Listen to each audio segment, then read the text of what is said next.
Hello, everyone. Thank you for joining me on this session. If not you, then who? Self-care for school employees. I'm Isabelle Wettergren. I am the founder of Teachers Wellness Coaching and Consulting. I am a 20-year veteran teacher in California public schools. And let me tell you a little bit more about myself. You probably noticed already that I have a slight accent. Yes, I do, because my first language is French. I'm a National Board Health and Wellness Certified Coach. I also do some work with the Net Institute Center for Addiction and Recovery Education in the realm of educating about addiction awareness. I am a certified wellness professional, and I have a couple of certifications also as a mindfulness instructor. So I come to you today with some objectives to redefine the meaning of self-care, identify a few strategies that help develop balance, and learn new strategies to help you set boundaries without compromising relationships. But really, you are an expert on your own life. And I have a dashboard picture here because it is up to you to decide how far, how fast you want to go, how empty you want to get, and how hot you want your engine to be, really. So let's begin with the current pandemic situation. Of course, this is kind of a hot topic right now. It is not a marathon. People are saying it's a marathon. I think it is more an Ironman. So an Ironman, if you're not familiar with the distances, those are extreme distances. So it's not just a marathon, it's an Ironman. And nobody really trained for it. Nobody really has a coach. Not really having the equipment. Some people might feel like they're doing the cycling part on the tricycle. And just to make matters worse, in California, we are doing it under fire. So I feel you. I'm right there with you. I'm an educator. I teach part-time now because my business is developing, thank goodness. I am here to help teachers develop their personal sense of well-being, as well as helping organizations, school district, county offices to really prioritize the health and well-being needs of their school employees, specifically teachers. And why do I talk about it like it's an Ironman or like a three segment challenge that we're facing? Well, in March 2020, with the shelter in home, the closing of the schools, everybody was kind of in scramble. It was phase one. Nobody knew really what to do. We had no guidance, a lot of fear, a lot of anxieties, a lot of uncertainties. And now we're back into school in 2020. Depending where you are, it is most likely in California that you are still doing the online teaching. Some schools have begun to go back in school. So again, very little guidance, a lot of uncertainties. And then we're looking forward at the third phase of our Ironman, and that is the in-person. What is that going to look like? The reason why it's so unsettling is that we've had to adapt and adjust, and everybody across the board, the custodial staff, the office managers.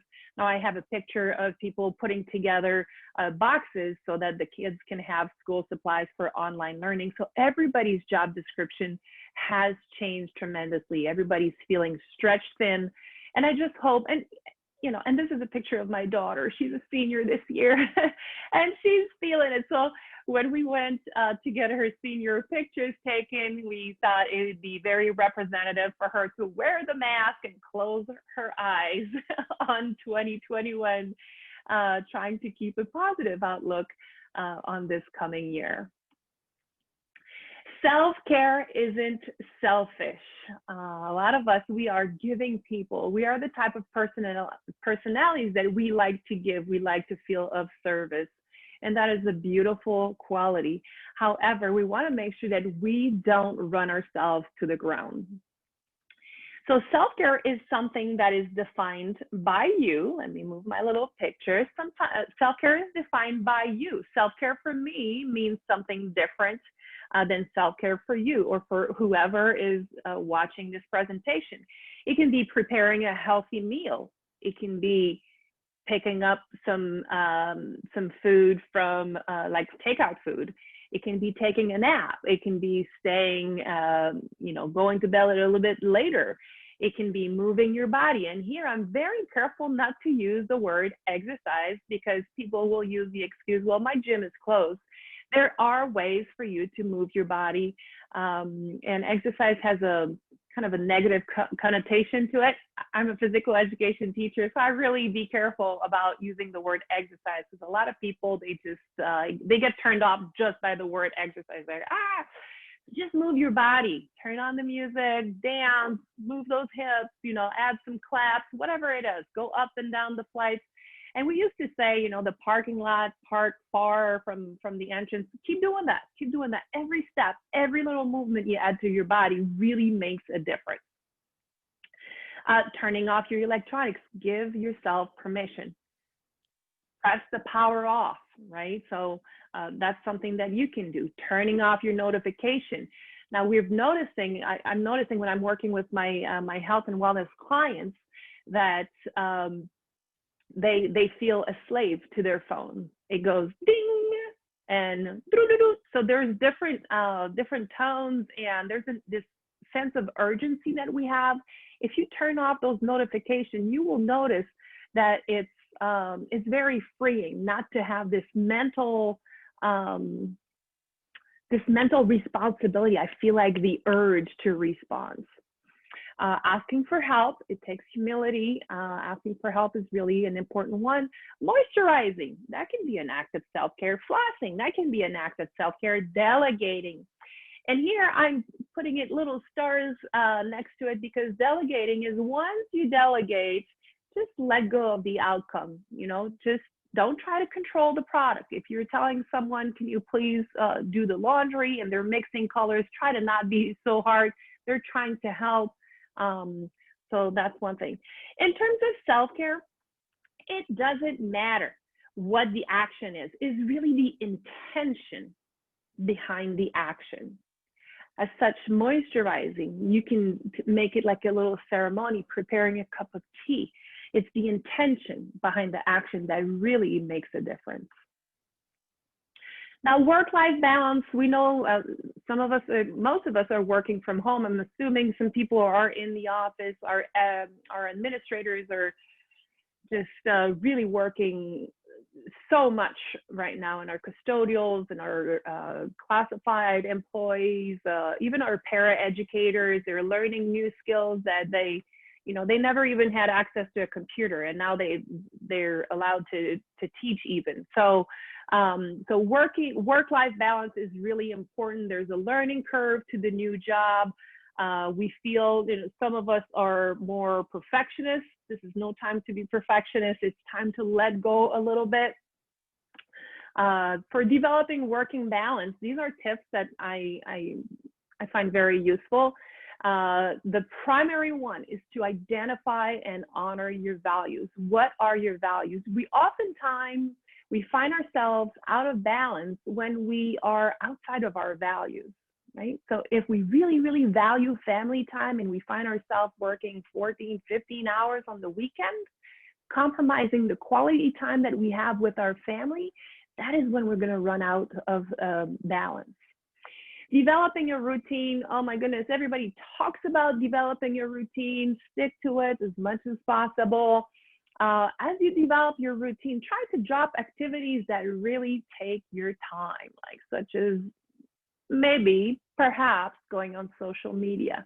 I know personally, I felt out of balance, and I put this app called Moments, and it tracked my use of electronics, and I was shocked to see how much time I was spending on my phone and those time-sapping apps that I was looking at.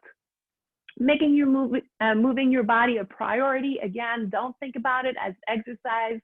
Think about it as moving your body. Go for a walk, ride a bike, go up and down the stairs.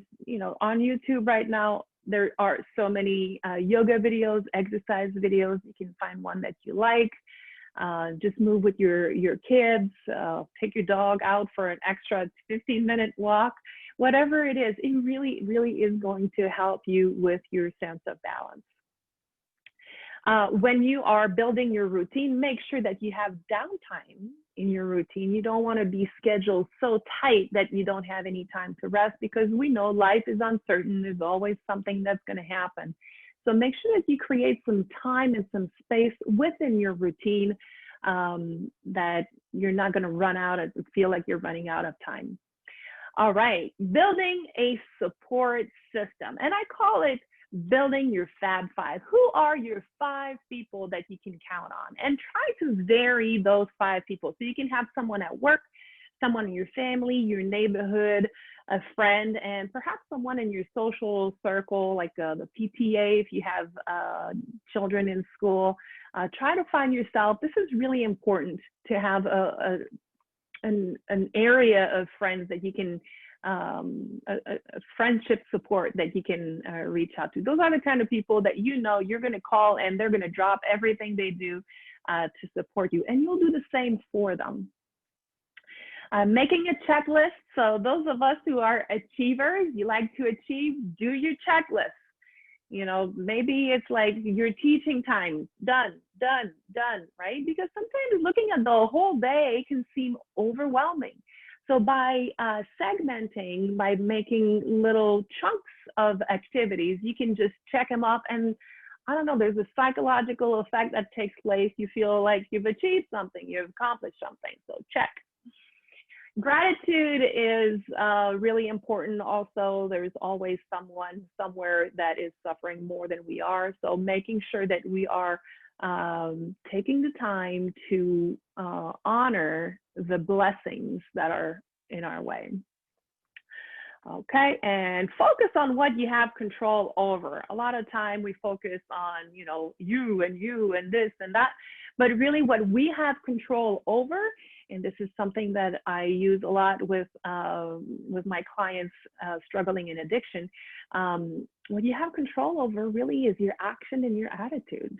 You know, other than that, there's not much you have control over. You can't make people think and say things or manipulate your way. Just, you know, just honor the fact that you have control over your actions and your attitude, and that's pretty much it. How freeing is that, right? It's, you know, you're not carrying anybody else's burden.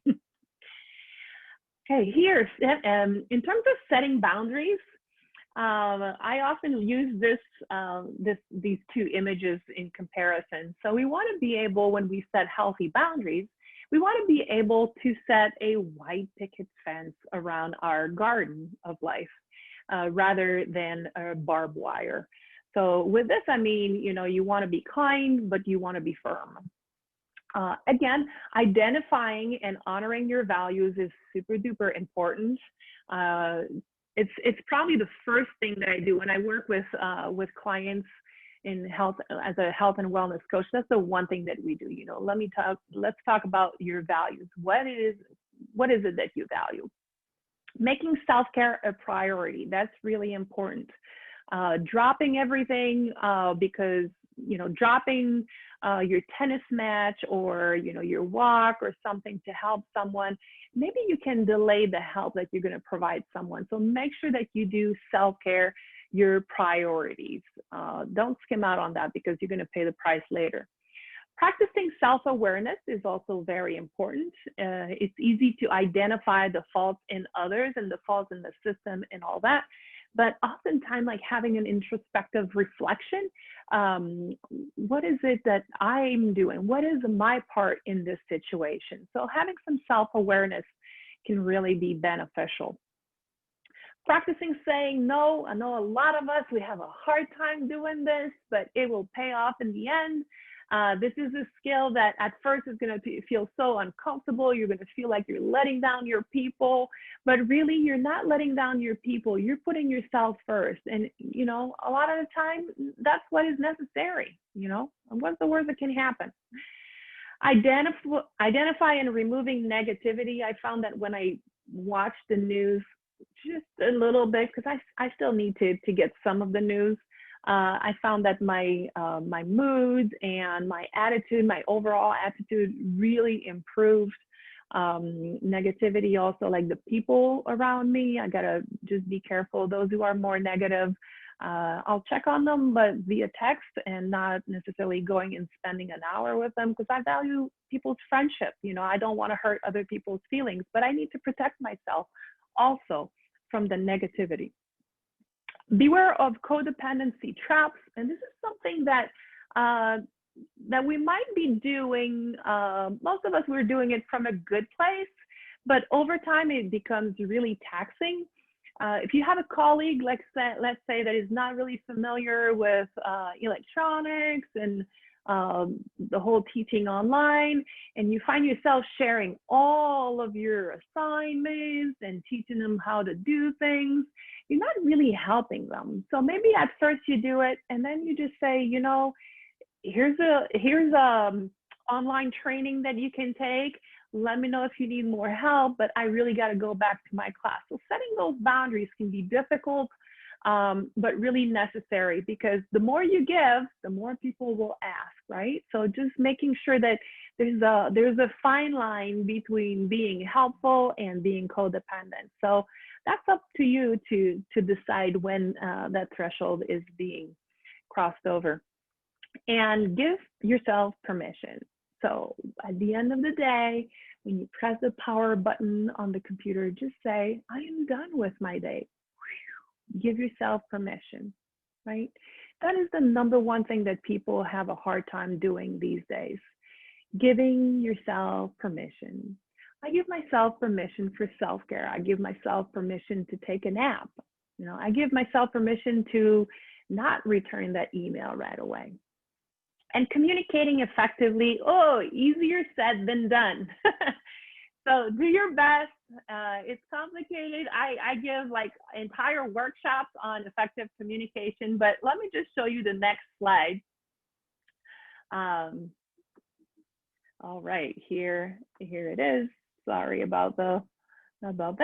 Okay, so Bernard Werber is a French writer, and this is what he writes about communication. Between what I think and what I want to say, what I believe I say, what I actually say, what you want to hear, and what you believe to hear, what you actually hear, what you want to understand, what you think you understand, what you actually understand, there are 10 possibilities that might have some problem communication, that might have some problem communicating. So let's try anyway, right? We don't have to do it perfectly, but let's just be mindful about the way that we communicate. The more concise you are with what you're trying to say, the better it will be. All right, I'm going to end here with some nuggets of wisdom. And these are reflections, again, that I use a lot with my my clients. What stands in your way of having the life that you want? What are the obstacles? So oftentimes when we identify the obstacles, then it's easier for us to act and reach our goals. What have you done to try and solve the problem, right? What are some of the actions that you've already taken? So sometimes we're able to identify, actually, let me go back to number one, because oftentimes it's easier to identify what we don't want than what we want. Maybe you can relate with that. And what have you done to try and solve the problem? So maybe sometimes we don't know what we want, there's a problem, and we've done nothing to do it. So having it on paper sometimes really works, just to identify what is it that you want, the life that you want, and what actions have you taken to change the problem. And what might happen if you don't make the change, right? Because nothing changes is nothing changes. And there's a saying that I really like is insanity. The definition of insanity. Insanity is repeating the same behavior over and over, expecting a different outcome. So just think about that. You know, if you really want to change, something's got to change. And lastly, what advice would your older, wiser self offer you? Project yourself in the future. You're retired, you're old, and you're 85, 90 years old, and you go back in time and you see yourself, and what advice would you give yourself? All right, so I just want to, it wouldn't be fair for me to end this presentation without talking about the signs of psychological distress, and this is in no mean an extensive list. You are the expert of your own life. You know when something is off, and you know, how long are you willing to walk with a pebble in your shoe? That's kind of the question, right? Well, sometimes you have the pebble, you take it out, you're fine. Sometimes you walk with it and it gets like a blister and then it gets infected. The earlier you will seek out for help, the better the chances of recovery. So some of the signs of psychological distress, and like I said, this is in no mean an extensive list. I am not a psychiatrist, a psychologist, a therapist. However, I care for your health deeply. And if you are experiencing insomnia, trouble sleeping, you're not intending to lose or gain weight, and you find yourself on the scale with changes in numbers, excessive use of alcohol, and the Center for Disease Control Prevention defines excessive use of alcohol as 8 or more drinks a week for women and 15 or more drinks a week for men, alcoholic beverages. And so you might want to check that out. Those are kind of maladaptive coping behavior that can really turn into something something bigger. And this is the addiction awareness facilitator that kicks in me. You know, it's addiction is something that is really, really serious. There's so many memes online that are making light of addiction, that are portraying alcohol as a solution. But for the person who is considering, like, am I drinking too much? Maybe it is time for you to investigate a little bit more. If you're losing pleasure and activity in just day-to-day life, and you know, excessive crying, excessively tired, excessively finding yourself in conflicts with others, also might all be signs of distress and anger and all these. Like I said, not an extensive list. You are the expert of your own life. You know when something is off with you. It takes a lot of strength and courage to ask for help. And you are worth it. Give yourself permission to check in with your doctor if you feel like things aren't going so well, right? It's like your check engine light. You have a few check engine lights on. It's like, well, what's going to happen if you don't do anything about it? You're going to find yourself with, you know, your car is not going to work anymore. Same with you. Same with you. So in the spring, I've been invited in person. I sure hope that I get a chance to meet you to talk about sustainability for school employee wellness. I was on the, what is it called? The School Wellness Honor Roll in 2016. My school district, I started an initiative for employee wellness at my school district, and we were recognized. And then in 2017, I came to the Santa Barbara School Wellness Council Summit, and I made a presentation. So if I look familiar, it's because I saw you there. It would be an honor for me to come and give you tips, again, whether on webinar or in person. You have a responsibility towards your own health, but so does your organization. So I do both.